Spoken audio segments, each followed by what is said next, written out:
have been active in the Danish government for the last couple of years, but I also know that you experienced something that not so many people experience in their life. You lost your own child 15 years ago. So I wanted to ask you, were you able, that time when it happened to you, such a crisis moment, that you were able to cope with such a crisis situation just on your own? And do you think that general people, when they have such a big problem, can deal with such problems just on their own alone? I just think it's necessary to deal it with other people, because you can't be alone when you have deep crisis in your life. If you're just alone, you will have nobody to listen, and it's not healthy if you don't have anybody to listen. And you will don't have anybody to ask you about something, so you can think a new mind. Did you get personally some help when this happened to you when you lost your child? Not from the official system. Of course, when he died, I hear from the police and they helped me, and the hospital system and stuff. But mostly the most important help I get, it was from neighbors, friends, family. They come and they hear our story. We have to tell what we feel, how deep our crisis is, how hopeless it was, and we tell it again and again and again. And actually, when I think back of that, I think each time I have to tell how bad it was, it be better for me, in my body and my mind. And now, after all this happened, you came with the idea to write a book about what you experienced. When did this idea came to your mind, and why? Actually, I have always in my life used to write what I think.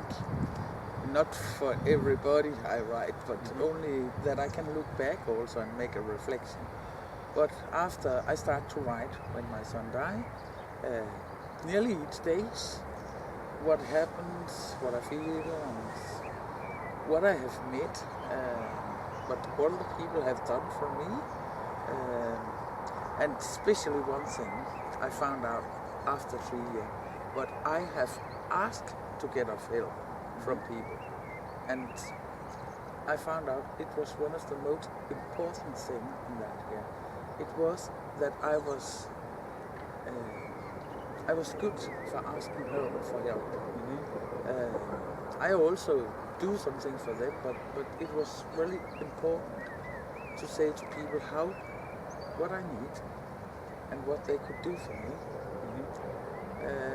And I, after some years, meet other people who was alone and in deep crisis still many years after the accident and the trauma have happened for them. And I think maybe it's important that I make a book. And I took what I have write and write something more. So now you can say it's a helping book. Absolute for people who lost their children, but also for other crises in their life. Because the sentence in that book is that you have to take some responsibility for yourself to ask other people to help you. Because I think that nobody can have a life alone. We are social. People are social, emotional, and we have to talk with other people, and we have to be listened to. So how did the thing that you shared your story with others, and you shared the problems that you experienced with others through your book, how did it help personally to you, for example? Personally, it was good. It has been a good process for me. Actually, it's a little bit funny because, when I start to decide I will write this book, I think, I will do it for everybody, other people, that I can help them. But now, when I'm finished my book, I see it has helped me. my own mind and my own life pretty much too. But I still hope it can help other people too.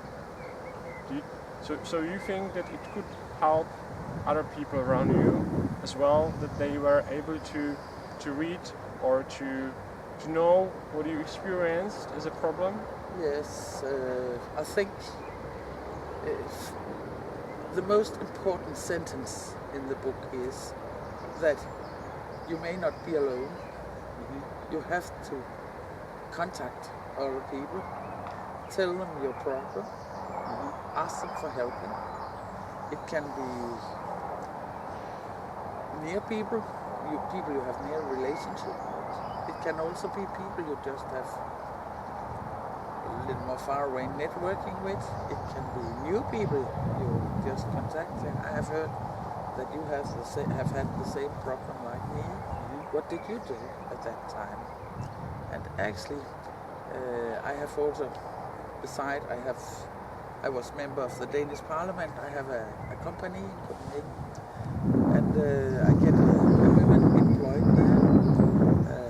Actually, a woman over 50 who was unemployed. I get her employed, and she was so sad, and she don't have good contact with her colleagues and so on. And I took her into my office one day and said, I can see you're sad.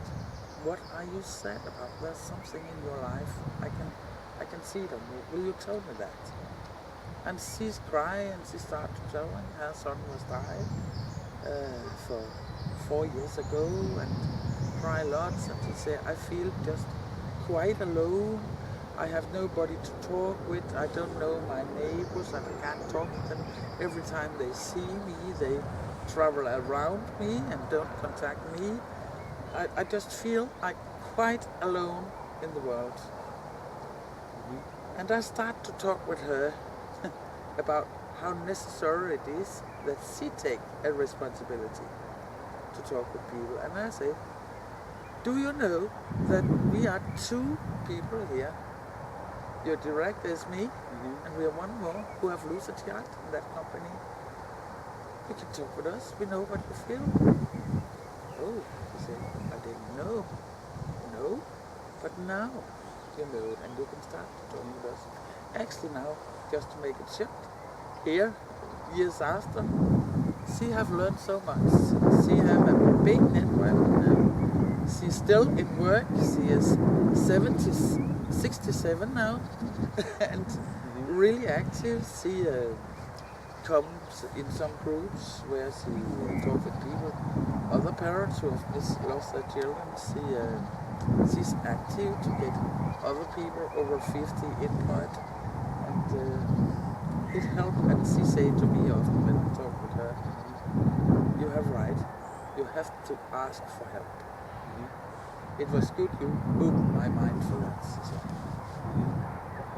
Very interesting, very interesting. What do you feel now in your heart, or what ideas are coming to your mind 15 years after what you experienced after all this?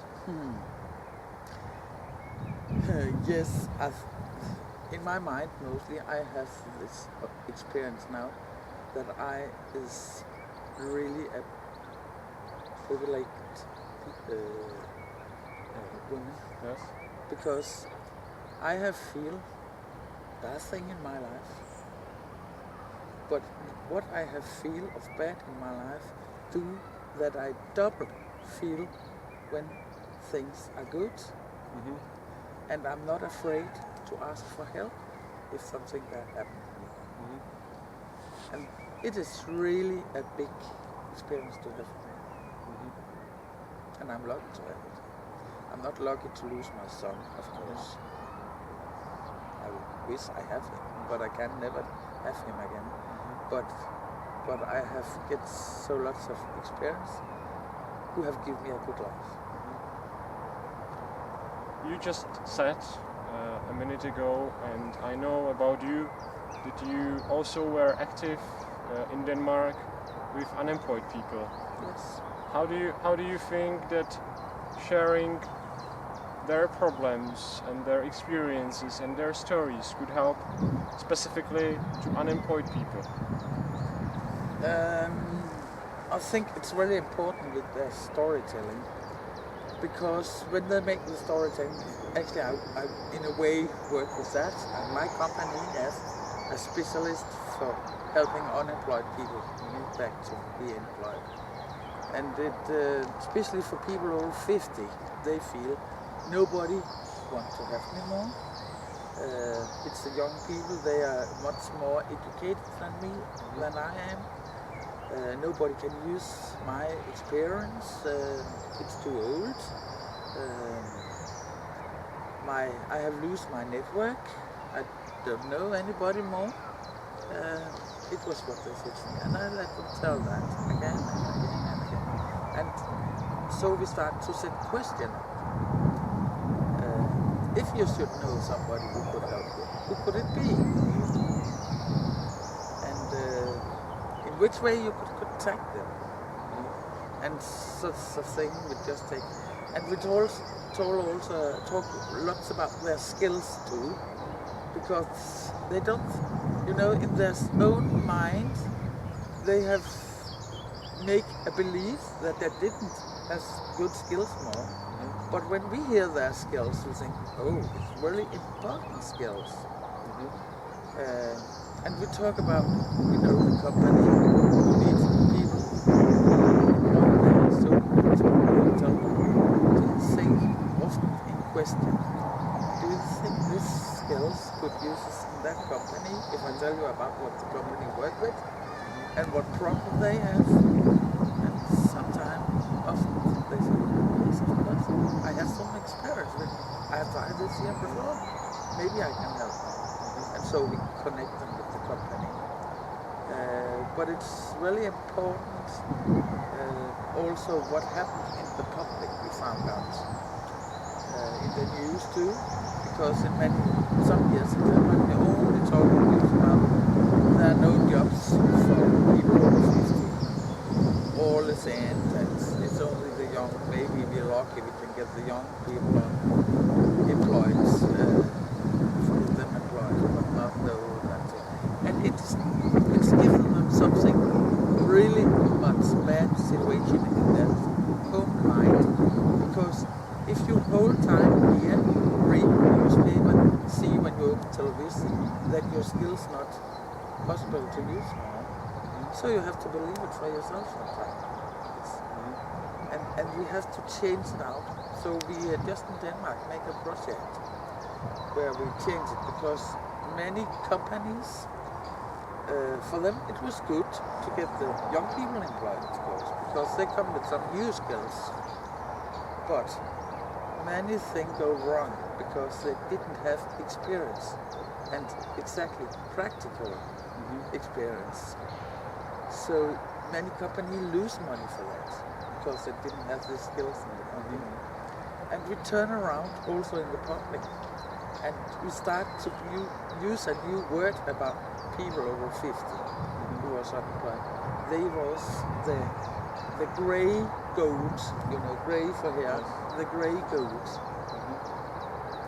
And it helped now.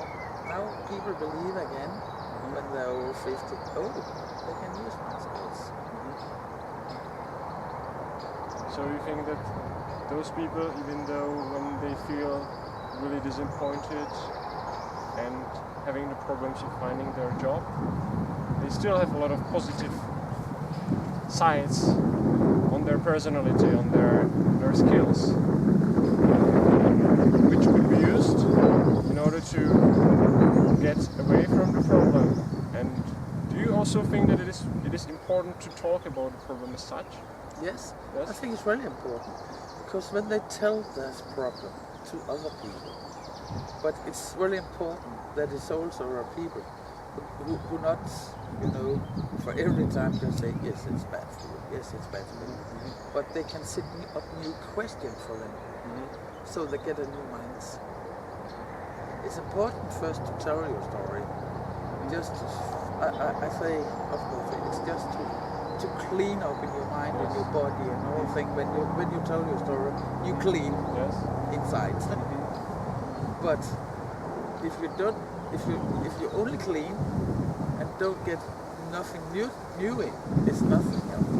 You have to meet people who can settle the question, that you get a new mind, who are more positive and get more in it. I think. Thank you, Irene. Thank you, Irene. I see you as a very positive person now, which is very important. I think what you said is right, that every negative experience that you had made you to feel much better the positive stuff in your life. Yes. So thanks very much for an interview with you. Thank you. It was nice to meet you. And to you.